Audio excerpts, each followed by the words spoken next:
James had not been out to push coaches or freight cars in the yard for several days. He was feeling miserable. Oh, dear. I wonder how long I shall have to stay in the shed. Will anyone ever see my red coat again? Why did I go so fast that I made a hole in one of my coaches that had to be mended with, of all things, a passenger's bootlace? At last, Sir Topham had arrived.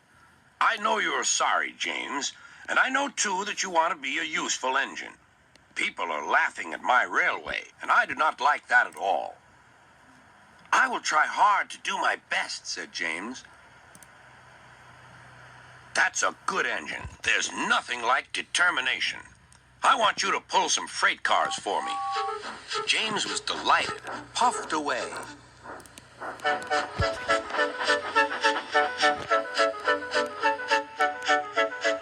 Here's your freight train, James, said Thomas. Have you got some bootlaces ready? And he ran off laughing. Oh, no, said the freight cars. We want a proper engine, not a red monster. James took no notice and started as soon as the conductor was ready. Come along, he puffed. We won't, screamed the freight cars. But James didn't care, and he pulled the screeching cars sternly out of the station.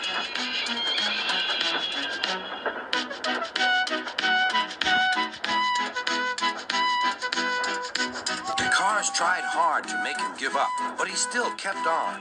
Sometimes their brakes would slip on, and sometimes their axles would run hot. And each time the trouble had to be put right. And each time James would start again, determined not to let them... Give up.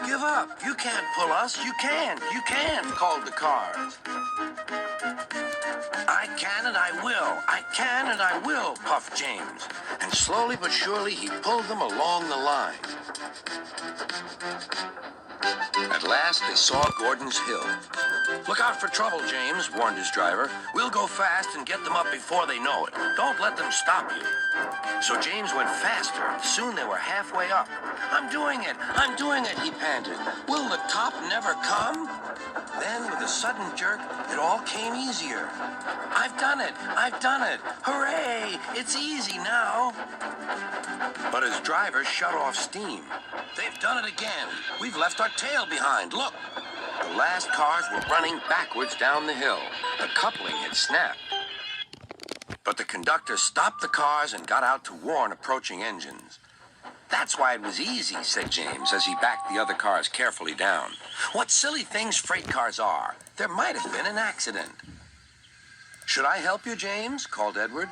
No, thank you. I'll pull them myself. Good. Don't let them beat you. You're doing well, whistled Edward, as James slowly struggled up the hill. I can do it, he puffed. He pulled and puffed as hard as he could. I've done it, he panted.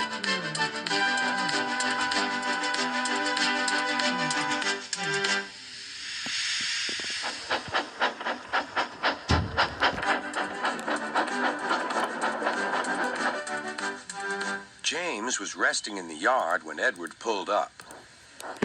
Beep, beep, he whistled. Then James saw Sir Topham Hatt. Oh, dear, what will he say? He asked himself. But Sir Topham Hatt was smiling.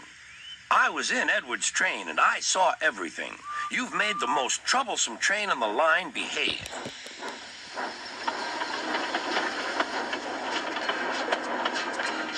After that performance, you deserve to keep your red coat.